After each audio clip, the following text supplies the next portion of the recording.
Welcome student. তোমাদের খেয়াল আছে আমরা আলোচনা করছিলাম দ্রবণ, এবং এর আগের ক্লাসে আমরা আলোচনা করেছি দেখো স্ফুটনাঙ্কের উন্নয়ন, অর্থাৎ কোয়ালিটেটিভ প্রপার্টির একটা অংশ ধরে ধরে আমরা আলোচনা করছি। আজকে দেখো আমরা আলোচনা করতে আসছি কি হিমাঙ্কের অবলম্বন। অর্থাৎ হিমাঙ্কের অবলম্বনটা কি? হিমাঙ্কের অবলম্বন হচ্ছে বিশুদ্ধ দাবকের তুলনায় দ্রবণের ক্ষেত্রে, অবশ্যই দ্রবণের ক্ষেত্রে কেমন দ্রবণ, দাবকের মধ্যে যদি তোমার কি হয় কঠিন অনুদ্বায়ী তড়িৎ অবিশ্লেষ্য দাব যোগ করে যে দ্রবণ উৎপন্ন হয়, সেই দ্রবণের ক্ষেত্রে হিমাঙ্কের যে অবলম্বন বা হিমাঙ্কের যে হ্রাস ঘটে তাকেই আমরা বলছি হিমাঙ্কের অবলম্বন। তাহলে এইখানে দেখো যেটুকু বললাম সেখান থেকে একটা কথা পরিষ্কার হলো, কোনো ক্ষেত্রে বিশুদ্ধ দাবক অপেক্ষা দ্রবণের ক্ষেত্রে কি হবে, হিমাঙ্ক কম হবে। তাহলে আমরা প্রথম দেখি হিমাঙ্কের অবলম্বনটা আগে কি।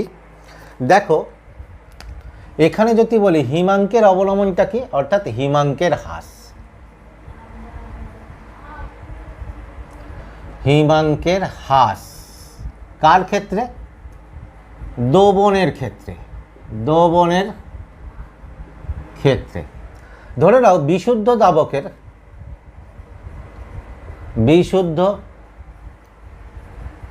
দাবকের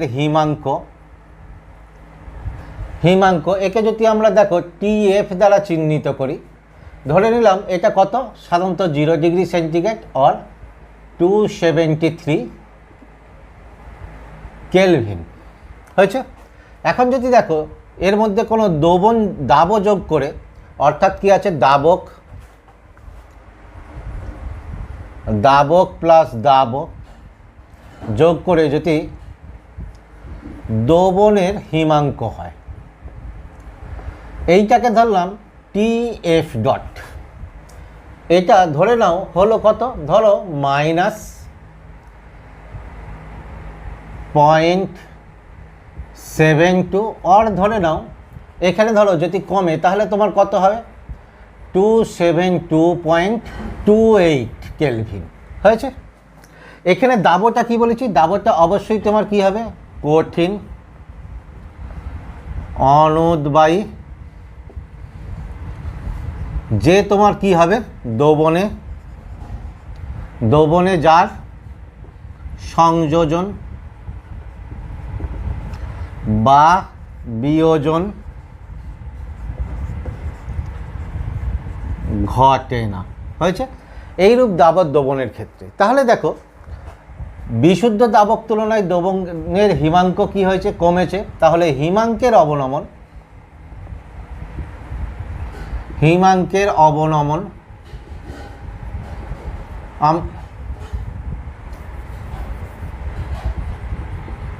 আমরা আগে যেমন দেখো স্ফুটনাঙ্কের উন্নয়নকে কি দিয়েছিলাম, ডেল্টা টি বি, তাহলে এখানে কি দেবো, ডেল্টা টিএফ তাহলে কি হবে, টিএফ মাইনাস টিএফ ডট। ঠিক আছে, যদি এখানে বলি দেখো তাহলে তোমার কত হচ্ছে, দেখি 0 মাইনাস তোমার -0.72 ডিগ্রি সেন্টিগ্রেড সমান কত হয়ে যাচ্ছে, 0.72 ডিগ্রি সেন্টিগ্রেড, আর কেলভিনে যদি করি দেখো 273 মাইনাস কত, 272.28 কেলভিন সমান কত হয়ে যাচ্ছে, 0.72 কেলভিন। ঠিক আছে, অর্থাৎ তোমার কি হচ্ছে, বিশুদ্ধ দাবকের মধ্যে কঠিন অনুদ্বায়ী দাব যোগ করলে হিমাঙ্কের যে হ্রাস ঘটে বা হিমাঙ্কের যে অবনমন ঘটে সেটাকেই আমরা বলছি দেখো হিমাঙ্কের অবনমন। এখন দেখো আমরা যদি দেখে নিই যে হিমাঙ্কের অবনমনের কারণটা কি। এখন দেখো হিমাঙ্কের অবনমনের কারণটা যদি আমরা জানতে চাই তাহলে আমাদের হিমাঙ্কটাকে আরও পরিষ্কারভাবে জানতে হবে। তো তোমাদের দেখো হিমাঙ্ক তোমরা কি জেনে এসছো, যে উষ্ণতায় কোনো বিশুদ্ধ তরল বা কোনো তরল কি হয় জমে কঠিনে পরিণত হয় তাকে আমরা কি বলি, হিমাঙ্ক। অবশ্যই একটা নির্দিষ্ট চাপের ক্ষেত্রে বলা হয়। এটাকে দেখো আমরা বলতে পারি আরও একটা, যে উষ্ণতায় কোনো ক্ষেত্রে কোনো বিশুদ্ধ তরল বা কোনো তরল তার কঠিনের সঙ্গে সাম্য অবস্থায় থাকে, তাহলে আমরা তাকে বলি তোমার কি আছে, সেই উষ্ণতাকে বলি আমরা ওই তরলের হিমাঙ্ক। খেয়াল করো, আমি যদি তোমার কী হচ্ছে জলের তাপমাত্রা আস্তে আস্তে হ্রাস করতে থাকি, তাহলে 0 ডিগ্রি সেন্টিগ্রেড উষ্ণতায় সেটা কী হবে, বরফে পরিণত হতে শুরু করবে। তাহলে 0 ডিগ্রি সেন্টিগ্রেডটা কী হচ্ছে, জলের হিমাঙ্ক। এখন দেখো, যদি আমরা দেখি 0 ডিগ্রি সেন্টিগ্রেড উষ্ণতায় রেখে দিই ওই জলটাকে, তাহলে আমরা কি দেখব, সেখানে জল এবং বরফ উভয়ই আছে। এবং তোমরা রাসায়নিক সাম্যে পড়ে এসছো, তোমার কি আছে, সেখানে জল এবং বরফের মধ্যে সাম্য অবস্থা সৃষ্টি হয়। তাহলে আমরা কি বলতে পারি, যে হিমাঙ্কে বা হিমাঙ্ক কাকে বলবো, যেখানে তোমার কি হচ্ছে কোনো কঠিন এবং তরলের মধ্যে তোমার কি হয়, সাম্য অবস্থা সৃষ্টি হয়। ঠিক আছে, এবার দেখো এইখানে একটা ভালো বলি, তার আগে দেখো তাহলে আমরা হিমাঙ্ক কাকে বলছি। হিমাঙ্ক যে উষ্ণতায়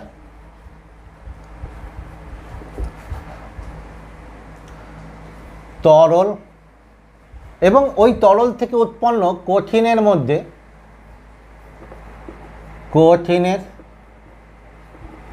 মধ্যে সাম্য অবস্থা সৃষ্টি হয়।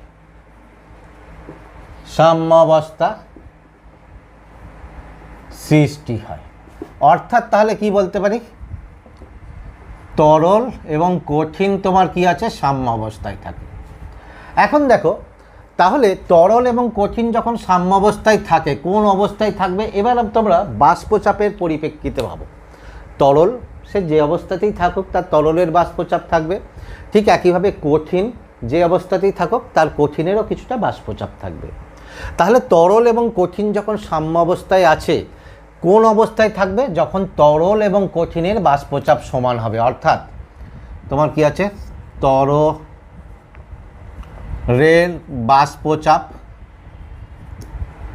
বাষ্পচাপ সমান কি হবে, কঠিনের বাষ্পচাপ। ভালো করে খেয়াল করো, যেহেতু তরল এবং কঠিন সাম্য অবস্থায় আছে, তাহলে ওই অবস্থায় কি হবে, তরলের বাষ্পচাপ এবং কঠিনের বাষ্পচাপ কি হবে, সমান হবে। ঠিক আছে, তাহলে এই বাষ্পচাপ দিয়ে দেখো আমরা হিমাঙ্কের সংজ্ঞা দিতে পারি কি, যে হিমাঙ্ক আমরা কাকে বলবো, যে উষ্ণতায় কোনো তরল ও তার কঠিনের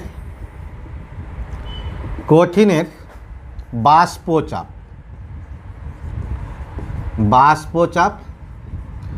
সমান হয়। যে উষ্ণতায় কোনো তরল এবং তার কঠিনের বাষ্পচাপ সমান হয় তাকেই আমরা তোমার কি বলছি, সেটাকেই আমরা বলছি হিমাঙ্ক। ঠিক আছে, তাহলে এখানে দেখো আমরা হিমাঙ্কের একটা নতুন সংজ্ঞা পেলাম। এই সংজ্ঞা দিয়েই আমরা কি হচ্ছে হিমাঙ্কের অবনমন বা হ্রাসটাকে ব্যাখ্যা করব।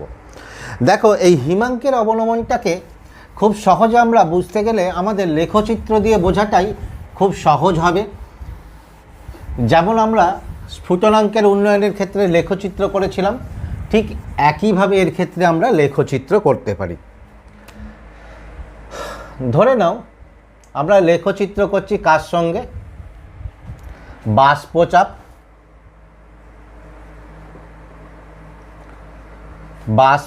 তার সঙ্গে আচ্ছা এটা পি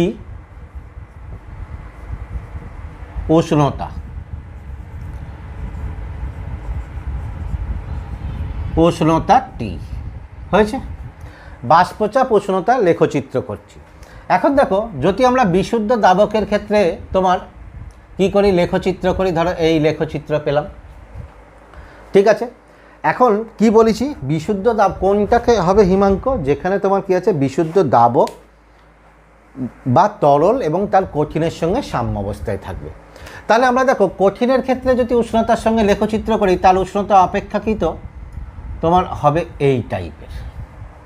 ঠিক আছে, তাহলে তার উষ্ণতা কী হবে, উষ্ণতা বৃদ্ধির সঙ্গে এর ক্ষেত্রে বাষ্পচাপের বৃদ্ধি বেশি হবে, কারণ তরলটা তোমার কি হচ্ছে, কঠিনটা তোমার কি হচ্ছে, উষ্ণতা বৃদ্ধি করলে তরলে পরিণত হতে যাচ্ছে।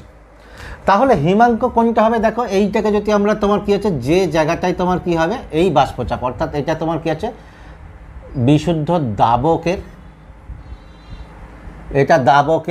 এটা দাবক থেকে উৎপন্ন তোমার কি আছে কঠিনের ক্ষেত্রে। এটাকে যদি আমরা নাম দিই, দেখো ধরো এটাকে এ বি সি, তিনটে যদি নাম দিই, এই পয়েন্টটাকে বি দিলাম, নাম দিই দেখো তাহলে কি হবে, দুটো লেখচিত্র, অর্থাৎ তোমার কি আছে দাবকের বাষ্পচাপ এবং কঠিনের বাষ্পচাপ যে জায়গাতে সমান হয়েছে, কোন জায়গায় সমান হয়েছে, যেখানে ওরা তোমার কি আছে এটা লেখচিত্র দুটো ছেদ করেছে সেই জায়গাতে ওদের সমান হয়েছে, ফলে এইটাই হবে তোমার কি আছে দ্যাট ইজ টিএফ অর্থাৎ তরলের হিমাঙ্ক। এবার তোমরা জানো দ্রবণের ক্ষেত্রে যদি আমরা বাষ্পচাপের লেখচিত্র করি তাহলে দ্রবণের বাষ্পচাপের লেখচিত্র কোন জায়গায় অবস্থান করে? অবশ্যই দ্রবণের বাষ্পচাপের লেখচিত্র কি হয়, দাবকের নিচে থাকে। কেন? কারণ দাবক অপেক্ষা দ্রবণের ক্ষেত্রে বাষ্পচাপ তোমার কি হয়, কম হয়। তাহলে দাবকের বাষ্পচাপের লেখচিত্র কি হবে, দেখো এইরূপ লেখচিত্র হবে। তাহলে এখন দেখো এই লেখচিত্র কঠিনের লেখচিত্রকে কোন জায়গাতে ছেদ করছে, এই জায়গাতে, অর্থাৎ দ্রবণের ক্ষেত্রে তাহলে কি হচ্ছে, এটাকে যদি আমরা নাম দিই দেখো ডিই নাম দিই, তাহলে এখানে দ্রবণের এটা হচ্ছে কার, দ্রবণের বাষ্পচাপ। তাহলে এখানে দ্রবণের বাষ্পচাপ এবং কঠিনের বাষ্পচাপ কোন জায়গায় সমান হচ্ছে, যেখানে লেখচিত্রটা ছেদ করছে, অর্থাৎ এই জায়গাতে হচ্ছে। তাহলে এইটা হয়ে গেল কি টিএফ ডট, অর্থাৎ দ্রবণের হিমাঙ্ক। এইটা হলো দাবকের হিমাঙ্ক, এটা হলো দ্রবণের হিমাঙ্ক। তাহলে এইটাকেও যদি আমরা নাম দিই দেখো, ধরো এটা পি কিউ দিলাম, তাহলে এখানে ডেল্টা টি সমান কী হবে, দ্যাট ইজ পি কিউ সমান কী হবে, টিএফ মাইনাস টিএফ ডট। তাহলে এটাই ডেল্টা টিএফ, এটাই হচ্ছে তোমার দ্রবণের হিমাঙ্কের অবলম্বনের কারণ। এখন দেখো এবার আমরা হিমাঙ্কের অবলম্বন এবং হিমাঙ্কের অবলম্বনের কারণটা আমরা দেখলাম, ঠিক আছে। এবং হিমাঙ্কে আমরা এটাও জানি কোনো একটা দ্রবণের ক্ষেত্রে তোমার কি হয়, হিমাঙ্কের ক্ষেত্রে সেখানে যখন হিমাঙ্কে দাবকটা কঠিন হয়ে পৃথক হয়ে যায় কার ক্ষেত্রে, এবং দাবক কণাগুলো তখন ওই কঠিন দাবকের মধ্যে আর থাকে না। এই দাবক কণাগুলো থাকার জন্য ওর ক্ষেত্রে তোমার কি আছে, আন্তঃনবিক আকর্ষণ বলের ক্ষেত্রে কিছু সমস্যা সৃষ্টি হয়, যার ফলে তোমার কি আছে, তোমার দ্রবণের ক্ষেত্রে হিমাঙ্কের হ্রাস ঘটে, অর্থাৎ অধিক তাপমাত্রা কম করলে তখন তাদের মধ্যে আন্তঃনবিক আকর্ষণটা আরও একটু বাড়ে, সেখানে তোমার কি হচ্ছে কঠিনে পরিণত হতে থাকে।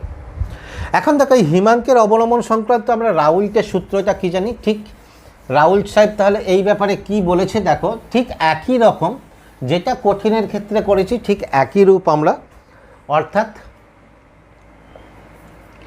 কোনো দ্রবণের হিমাঙ্কের যে দ্রবণের হিমাঙ্কের যে অবনমন ঘটে তা দ্রবণের মোলাল গাঢ়ত্বের, সে আগের মতোই মোলাল গাঢ়ত্বের সমানুপাতিক হয়েছে, অর্থাৎ দ্রবণের মোলাল গাঢ়ত্বের সমানুপাতিক। দ্রবণের ক্ষেত্রে কন্ডিশন ওই একই বলেছি, যে তোমার কি আছে, দ্রবণের দাবক কীরূপ হতে হবে, কঠিন, অনুদ্বায়ী, তড়িৎ অবিশ্লেষ্য এবং সংযোজন ঘটে না। তাহলে এখানে দেখো তাহলে হিমাঙ্কের অবনমন, হিমাঙ্কের অবনমন যাকে আমরা কি বলছি ডেল্টা টি এফ, সেটা কার সঙ্গে সমানুপাতিক, মোলাল গাঢ়ত্ব, মোলাল গাঢ়ত্ব যাকে আমরা কি হয় স্মল এম দ্বারা চিহ্নিত করি। তাহলে এখানে আমরা কি পাচ্ছি দেখো, ডেল্টা টি এফ, এইটা ঠিক আছে। তাহলে ডেল্টা টি এফ যখন এম এর সমানুপাতিক, তাহলে এটাকে যদি সমান করি তাহলে ডেল্টা টি এফ সমান আগের মতো একটা ধ্রুবক নিয়ে আসছি কে এফ। স্ফুটনাঙ্কের উন্নয়নের ক্ষেত্রে দেখো কি ছিল, এটা কে বি ছিল, B for boiling point, F for freezing point, M. এই যে ধ্রুবক এইটাকে কি বলা হচ্ছে, মোলাল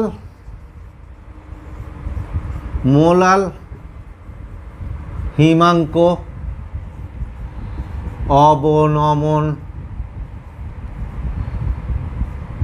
ধ্রুবক, মোলাল হিমাঙ্ক অবনমন ধ্রুবক। এর ক্ষেত্রেও দেখো যদি আমি আগের মতো একক বের করি তাহলে এর ক্ষেত্রে একক কি হবে, দেখো কে এফ সমান কি হচ্ছে, কে এফ সমান delta T F by M. তাহলে এখানে দেখো টি এর একক কি kelvin, kelvin by M, M এর একক কি মোলালিটি, অর্থাৎ মোলালিটি, তাহলে মোলালিটি ইনভার্স হবে। এবার দেখো মোলালিটির একক কি কেলভিন, মোলালিটির একক কি মোল প্রতি কেজি, অর্থাৎ মোল কেজি ইনভার্স, তার ইনভার্স এই ইনভার্সটা, তাহলে কি হয়ে যাচ্ছে দেখো কেলভিন বের করে নিয়ে এলে কেলভিন কেজি মোল ইনভার্স, কেলভিনের জায়গায় আমরা ডিগ্রি বসাতে পারি, অর্থাৎ ডিগ্রি কেজি মোল ইনভার্স। কেএইচের যদি আমরা আগের মতো ডেফিনেশনে যাই দেখো একই রকম হবে, কার ক্ষেত্রে যেমন কেবির ক্ষেত্রে হয়েছিল। যদি আমরা দেখো এখানে ধরি দ্রবণের গাঢ়ত্ব এম, অর্থাৎ তোমার কি আছে এম সমান 1, অর্থাৎ 1 মোলাল দ্রবণ, তাহলে সেক্ষেত্রে কি হচ্ছে দেখো টি এফ সমান কে এফ। তাহলে টি এফ সমান যদি কে এফ ঘটে তাহলে আমরা কি বলতে পারি, টি এফটাকে কি বলতে পারি যে 1 মোলার দ্রবণের, অর্থাৎ 1 মোলার দ্রবণে হিমাঙ্কের যে অবনমন ঘটে সেটাই কি হচ্ছে দ্যাট ইজ কেএফ। এই 1 মোলার দ্রবণ এটাকে যদি আমরা আরেকটু বিস্তারিতভাবে বলি তাহলে সেখানে দেখো আমরা কি বলতে পারি, 1 মোলার দ্রবণ কখন হয় যদি 1 কেজি দ্রাবকের মধ্যে, অর্থাৎ 1 কেজি দ্রাবকের মধ্যে 1 মোল কোনো দ্রাব যোগ করা হয়, অর্থাৎ 1 কেজি কোনো দ্রাবকে 1 মোল দ্রাব, দ্রাবটা কীরূপ সেই আগের মতো কঠিন অনুদ্বায়ী তড়িৎ অবিশ্লেষ্য দ্রাব যোগ করলে দ্রবণের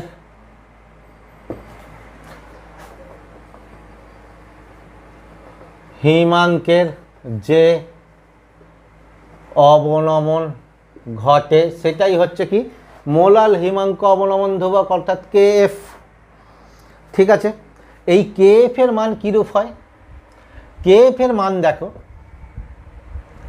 কেএফ এর মান এটা দ্রাবকের প্রকৃতির উপর নির্ভর করে, দ্রাবকের প্রকৃতির উপর নির্ভর করে, দ্রাবের প্রকৃতির উপর নয়, দ্রাবের প্রকৃতির উপর নির্ভর করে না, হয়েছে, দ্রাবের প্রকৃতির উপর নির্ভর করে না। যেমন দেখো আমরা যদি এখানে জল নিলাম, হ্যাঁ ঠিক আছে জল 1 কেজি জল, তার মধ্যে দ্রাব যোগ করলাম ধরো 1 মোল গ্লুকোজ, গ্লুকোজ, তাহলে তোমার কি হচ্ছে এটা গ্লুকোজের 1 মোলাল দ্রবণ, তাহলে এর ক্ষেত্রে হিমাঙ্কের অবনমন কি ঘটবে, এর ক্ষেত্রে হিমাঙ্কের অবনমন অর্থাৎ তোমার কি আছে কেএফ এর মান হবে 1.85 কেলভিন কেজি মোল ইনভার্স, হয়েছে। তাহলে এটা কি দেখলাম যে 1 কেজি জলে 1 মোল গ্লুকোজ যোগ করলে দ্রবণের হিমাঙ্ক কত হচ্ছে, অবনমন ঘটছে এত কেলভিন। বা উল্টোভাবে বলতে পারি কেএফ এর মান যখন জলের ক্ষেত্রে এত, তাহলে আমরা কি বলতে পারি জলের মধ্যে 1 কেজি জলের মধ্যে 1 মোল যে কোনো তোমার কঠিন অনুদ্বায়ী দ্রাব যোগ করলে হিমাঙ্কের অবনমন ঘটবে এটা। যেমন ধরো আমরা বলতে পারি এটাই যে 1 কেজি জলের মধ্যে যখন 1 মোল গ্লুকোজ যোগ করেছি, যদি 1 মোল গ্লুকোজ যদি পরিমাণ কত 180, 1 মোল তোমার কি আছে ইউরিয়া যোগ করি, তাহলে সেক্ষেত্রেও কেএফ এর মান কত হবে ওই একই 1.85 কেলভিন কেজি মোল ইনভার্স। যদি দেখো আমরা দ্রাবটা যোগ চেঞ্জ করে দিই, ধরো ইথানল C2H5OH, এটাও কত 1 কেজি, তার মধ্যে যে কোনো কিছু 1 মোল দাবো, যে কোনো দাবো যোগ করি, তাহলে এক্ষেত্রে কেএফ এর মান কত হয়ে যাবে 1.99 কেলভিন কেজি মোল ইনভার্স। বা এটার ক্ষেত্রে দেখো C6H5 যদি বেনজিন করি 1 কেজি, যে কোনো 1 মোল দাবো যোগ করলে এর ক্ষেত্রেও কী হবে, কেএফ এর মান হবে 5.12 কেলভিন কেজি মোল ইনভার্স। তাহলে এখানে খেয়াল করো, যখন আমরা কি করেছি, দাবও চেঞ্জ করেছি, দাবক একই রেখে, তাহলে এখানে তোমার কি হয়ে গেছে, কেএফ এর মানের কোনো পরিবর্তন ঘটেনি। কিন্তু আমরা দাবও একই রেখেই যদি দাবক চেঞ্জ করছি, তাহলে কেএফ এর মান পরিবর্তন করছে। অর্থাৎ কেএফ এর মান তাহলে কি হচ্ছে, তোমার উষ্ণতা দাবের প্রকৃতির উপর নির্ভর করে না, দাবকের প্রকৃতির উপর নির্ভর করে। ঠিক একই রকম তোমার এর ক্ষেত্রেও আমরা থার্মোডিনামিক্যালি রিলেশন করতে পারি, যে কেএফ সমান কি হচ্ছে আর টিএফ স্কোয়ার বাই 1000 এলএফ। টিএফটা কি, টিএফটা হচ্ছে তোমার কি আছে, দাবকের হিমাঙ্ক, এটা তোমার কি হচ্ছে দাবকের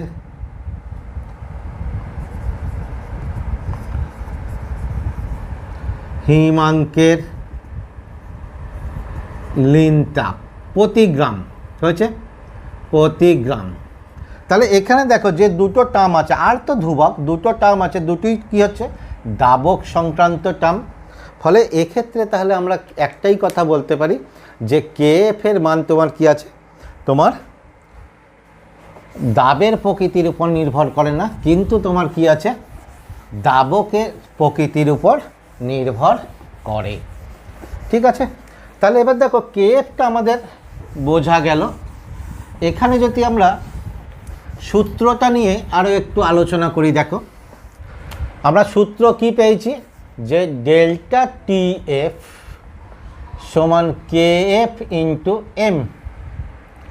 ঠিক আছে, এটাই হচ্ছে সূত্র, অর্থাৎ হিমাঙ্কের অবনমন মোলার গাঢ়ত্বের সঙ্গে সমানুপাতি। এখন দেখো এখানে হিমাঙ্কের অবনমনটাই ঠিক একইভাবে, হিমাঙ্কের অবনমনটা তোমার কি হয়, এটাও তোমার ঠিক উল্টোটা ঘটবে। অর্থাৎ এটাও তোমার কি হয়, যেহেতু এখানে এমটা কি, যে কোনো দাবের ক্ষেত্রে তার মানটা একই হবে, অর্থাৎ দাবও পরিবর্তন করলে এম এর মানের পরিবর্তন ঘটে না। সেই জন্য এক্ষেত্রে আমরা কি বলতে পারি, যে হিমাঙ্কের অবলম্বন তোমার কি আছে, দাবের সংখ্যার উপর নির্ভর করে, প্রকৃতির উপর নয়, প্রকৃতির উপর নয়। এই কারণে এটাকে আমরা কি বলতে পারি, যে এটা একটা সংখ্যাগত ধর্ম বা কোয়ালিটেটিভ প্রপার্টি, সংখ্যাগত ধর্ম। তাহলে এইটা, অর্থাৎ এইটা তোমার কি হয়ে গেল, সংখ্যাগত ধর্ম, কারণ এটা দাবের কণা সংখ্যার উপরে তোমার নির্ভর করছে। ঠিক আছে, তাহলে এখানে দেখো আমরা বলতে পারি যে 1 কেজি জল, তার মধ্যে 1 মোল, ঠিক আছে, যে কোনো দাবক যোগ করলাম, ঠিক আগের মতোই বলি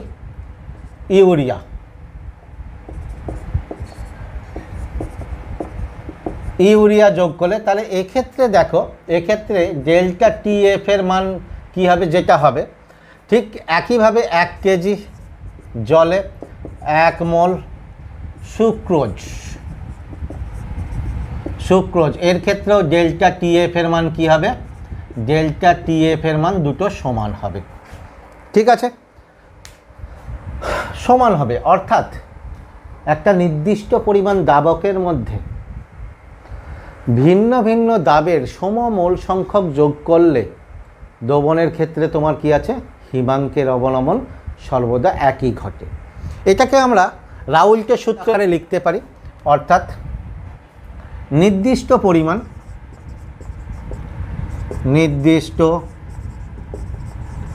পরিমাণ দাবকে ভিন্ন দাবের সমমূল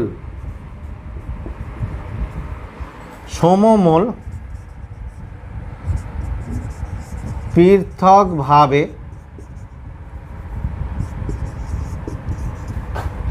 যোগ করলে প্রতি ক্ষেত্রে হিমাঙ্কের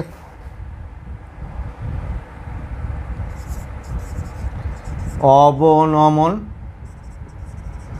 সমান হয় হয়েছে, বা প্রতি ক্ষেত্রে সম পরিমাণ হিমাঙ্কের অবনমন ঘটে।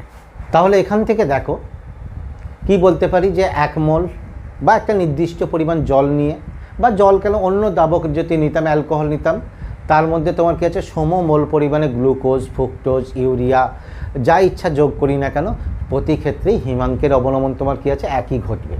ফলে এটা তোমার কী আছে সংখ্যাগত ধর্ম, কারণ এটা দাবক পরিবর্তন করলে এর মান পরিবর্তন হয় না, এটা দাব পরিবর্তন করলে এর মান পরিবর্তন হয় না, এটা দাবের কণা সংখ্যার উপরে নির্ভর করে।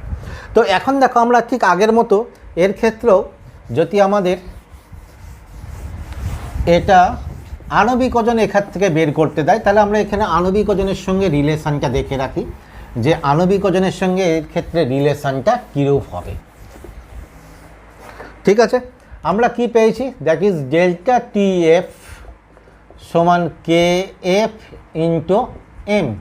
এখন দেখো যদি আমরা বলি W1 গ্রাম দাবকে, W2 গ্রাম দাব যার আণবিক ভর M2 দাব দ্রবীভূত আছে, তাহলে দ্রবণের মোলাল গাঢ়ত্ব কি হয়, দ্রবণের মোলাল গাঢ়ত্ব অর্থাৎ M সমান তাহলে কি হবে তোমরা কি জানো করে এসছো, W2 into 1000 by W1 into M2। তাহলে এখান থেকে দেখো ডেল্টা TF সমান KF ইন্টু M এর জায়গায় বসিয়ে দাও W2 into 1000 by W1 into M2। তাহলে M2 সমান কত হচ্ছে, M2 সমান কত হচ্ছে দেখো, এটা এখানে চলে যাবে একই, অর্থাৎ KF into W2 into 1000 by W1 into delta TF। তাহলে KF এর মান দাবকের ক্ষেত্রে KF এর মান জানা, W1 W2 পরিমাণ অর্থাৎ কত গ্রাম দাবকে কত গ্রাম দাব যোগ করেছি সেটা জানা, ডেল্টা TF এর মান আমরা পরীক্ষা দ্বারা নির্ণয় করলেই আমরা কি হবে দাবের আণবিক ভর পেয়ে যাব। খুব সিম্পল, এটা তোমরা এর ক্ষেত্রেও করেছো, কার ক্ষেত্রে স্ফুটনাঙ্কের উন্নয়নের ক্ষেত্রেও এইরূপ করেছো। ঠিক আছে, তাহলে এবার দেখো আমরা এই সংক্রান্ত যদি কয়েকটা ম্যাথামেটিক্যাল প্রবলেম দেখে নিই তাহলে দেখো কি হয়, যেগুলো বলেছি তোমাদের এই অধ্যায় থেকে ম্যাথামেটিক্যাল প্রবলেম খুব ইম্পর্টেন্ট, তাহলে এইটাকে আমাদের অবশ্যই খেয়াল রাখতে হবে যে ম্যাথামেটিক্যাল প্রবলেমগুলো সলভ করার ক্ষেত্রে। ধরে নাও প্রথমে আসছি যে 3% W/W ইউরিয়ার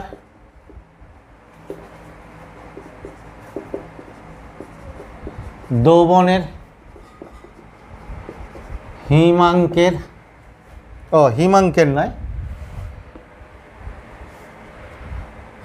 হিমাঙ্ক কত হবে হয়েছে, যখন জলের KF সমান 1.85 কেলভিন কেজি মোল ইনভার্স। তাহলে দেখো আমরা কি জানি রাউল্টের সূত্র থেকে,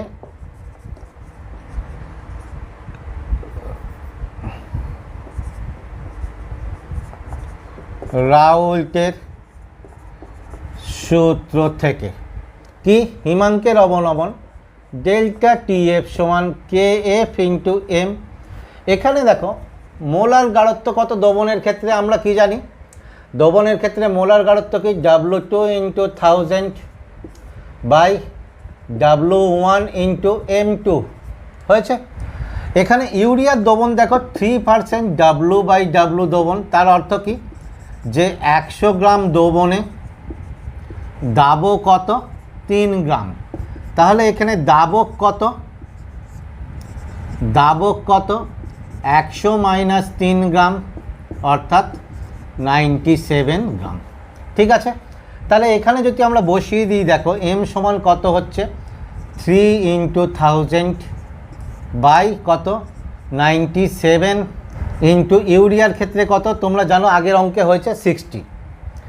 তাহলে এখানে দেখো মান কত আসছে? এটা 1 এর ক্ষেত্রে দেখবে মান আসছে এটা তোমার 515। তাহলে এখানে কত? 1.85 ইন্টু 0.515, মানটা দেখবে গুণ করলে আসছে মোটামুটি 0.95। তাহলে হিমাঙ্ক কত হবে? হিমাঙ্ক আমরা কি জানি? যে ডেল্টা TF সমান TF মাইনাস TF ডট, অর্থাৎ এটা হচ্ছে হিমাঙ্ক। তাহলে এটা 0, এটা 0.95, এটা মাইনাস TF ডট। তাহলে TF ডট সমান কত? মাইনাস 0.95।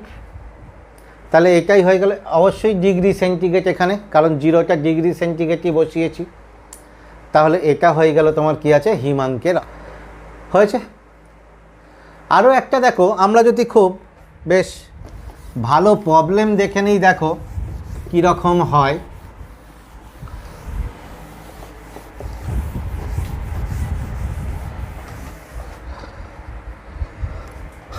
পরেরটা দেখো, বলছে কোনো ঠান্ডার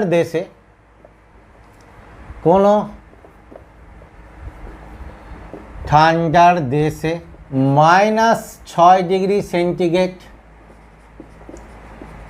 উষ্ণতায়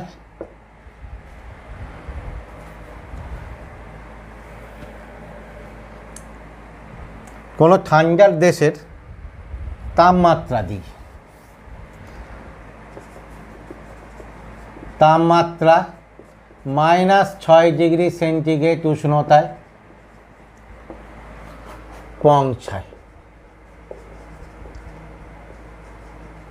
পৌঁছায়। এখন দেখো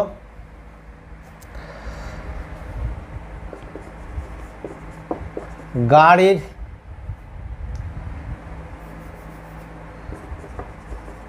কোনো গাড়ির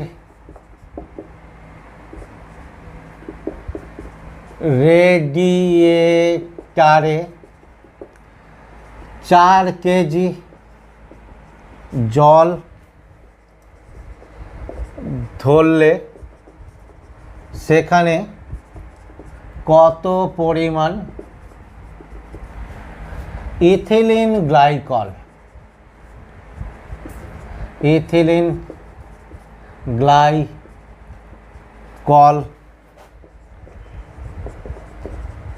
যোগ করতে হবে? হয়েছে, ইথিলিন গ্লাইকল যোগ করতে হবে। জলের তো কেপ জানো, কেপ 1.85 কেলভিন কেজি মোল ইনভার। এখন দেখো এই ব্যাপারটা বলতে গেলে তোমাদের আর একটুখানি জিনিস জানতে হবে। হিমাঙ্ক রোধক দ্রবণ অর্থাৎ অ্যান্টিফ্রিজিং সলিউশন। হিমাঙ্ক রোধক দ্রবণটা কি? তবে এই অঙ্কটা আমরা করতে পারবো। অর্থাৎ হিমাঙ্ক রোধক দ্রবণ, অ্যান্টিফ্রিজিং সলিউশন কি? কোশ্চেন আছে এরকম। দেখো সাধারণত শীত প্রধান দেশে কি হয়? তাপমাত্রা কি হয়? 0 ডিগ্রি সেন্টিগ্রেড উষ্ণতার নিচে নেমে যায়। ফলে গাড়ির যে রেডিয়েটর অর্থাৎ গাড়িকে ইঞ্জিনকে শীতল করার জন্য যে জল ব্যবহার করা হয়, সেই জল তোমার কি হয়? সেই জল রেডিয়েটারে জমে যায়। ফলে রেডিয়েটারের তোমার কী আছে তোমরা জানো, জল জমে গেলে তোমার কি হয়? আয়তনে বৃদ্ধি পায়। আয়তনে বৃদ্ধি পেলে রেডিয়েটারে ক্ষতিগ্রস্ত হয় বা জল জমে গেলে সেখানে তার কী হবে, ফাংশানের অসুবিধা হবে। সেই জন্য সেখানে কিছু দাবও যোগ করে দেওয়া হয় যাতে তার হিমাঙ্ক কমে যায়। এই দাব রূপে সাধারণত ইথিলিন গ্লাইকল যোগ করা হয়, অন্য দাবও যোগ করতে পারি। তাহলে কি হচ্ছে, হিমাঙ্ক রোধক দ্রবণটা কি, সাধারণত যে উষ্ণতায় তোমার জল জমে কঠিনে পরিণত হয়ে যাওয়ার কথা, সেইখানে যদি কোনো অন্য দাবও যুক্ত করে দেওয়া হয়, দাবও যুক্ত করে দিলে তোমার কি হবে, তার ক্ষেত্রে হিমাঙ্কটা অনেক নিচে নেমে যাবে, ফলে ওই নিম্ন উষ্ণতাতেও জল জমে কঠিনে পরিণত হবে না। এটাকে বলা হয় তোমার কি আছে, হিমাঙ্ক রোধক দ্রবণ হয়েছে। অর্থাৎ দাবও যোগ করে দাবের হিমাঙ্ককে হ্রাস করা। দেখো এই টেকনিকটা আমরা অনেক জায়গাতেই কাজে লাগি। যেমন তোমার কি আছে, ফ্রিজিং মিক্সচার, যেটা হিমমিশ্রণ, সেখানে তোমার কি আছে, তোমার বরফের সঙ্গে সাধারণ লবণ যোগ করে দেওয়া হয়, যোগ করে দিলে তোমার কি আছে, হিমাঙ্ক অনেক নিচে নেমে যায়। তোমরা জানো যেটা আমরা মাছ মাংস সংরক্ষণে বা অনেক ক্ষেত্রে বরফ বানাতে ব্যবহার করা হয়। আরেকটা তোমার দেখবে শীত প্রধান দেশে অনেক সময় রাস্তায় তোমার কি আছে, সোডিয়াম ক্লোরাইড বা ক্যালসিয়াম ক্লোরাইড ছড়িয়ে দেওয়া হয়। তাহলে ছড়িয়ে দিলে তোমার কি হবে, ওখানে যদি রাস্তায় বরফ পড়ে সেখানে তোমার কি আছে, তারা ক্যালসিয়াম ক্লোরাইড বা সোডিয়াম ক্লোরাইডের সঙ্গে মিশে গিয়ে তাদের হিমাঙ্কটা 0 থেকে অনেক নিচে নেমে যাবে। ফলে সেই বরফগুলো তোমার কি হচ্ছে, গলে তোমার বা বরফগুলো গলে জল হয়ে যাবে, রাস্তা পরিষ্কার থাকবে। ঠিক আছে। তাহলে এখানে দেখো আমরা যেটা দেখছি যে গাড়ির রেডিয়েটারে কত 4 কেজি জল ধরে, তাহলে সেখানে কত আমরা ইথিলিন গ্লাইকল যোগ করব। আমরা যদি ধরে নিই, দেখো যে আমরা কি করছি, W2, যেহেতু দাবও বলেছে আমরা W2 দিয়েই চিহ্নিত করি, W2 গ্রাম ইথিলিন গ্লাইকল যোগ করব।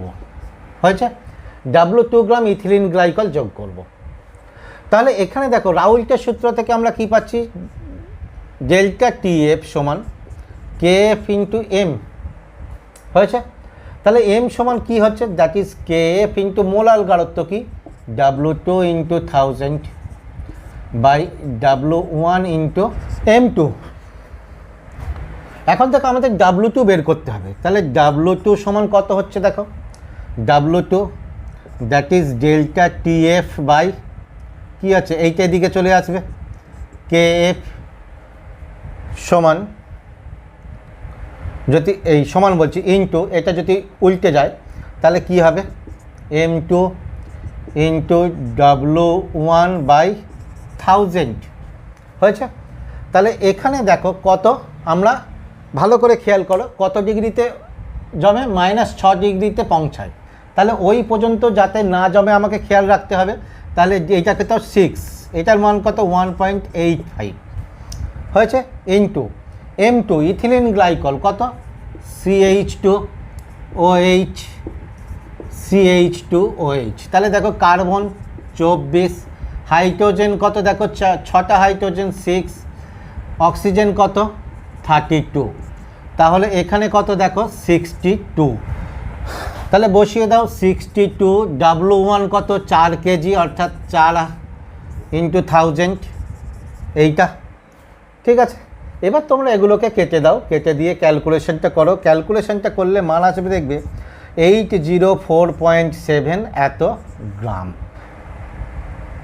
ঠিক আছে, তাহলে তোমার 4 কেজি জলের মধ্যে এত গ্রাম ইথিলিন গ্লাইকল যোগ করলে তোমার সেক্ষেত্রে তোমার কি হচ্ছে, আমরা -6 ডিগ্রি পর্যন্ত উষ্ণতা পর্যন্ত ওইখানে গাড়ির রেডিয়েটারের জলকে অর্থাৎ তরল অবস্থায় রাখতে পারবো। ঠিক আছে, তাহলে এই গেল তোমাদের, দেখো তোমাদের হিমাঙ্কের অবলম্বন সংক্রান্ত রাউল্টের সূত্র। তোমরা আরও বেশি করে তোমার কি আছে, ম্যাথামেটিক্যাল প্রবলেমগুলো সমাধান করো। যেগুলো প্রবলেম হচ্ছে প্রয়োজনে আমাকে দেবে, তার সমাধান করে দেওয়া হবে।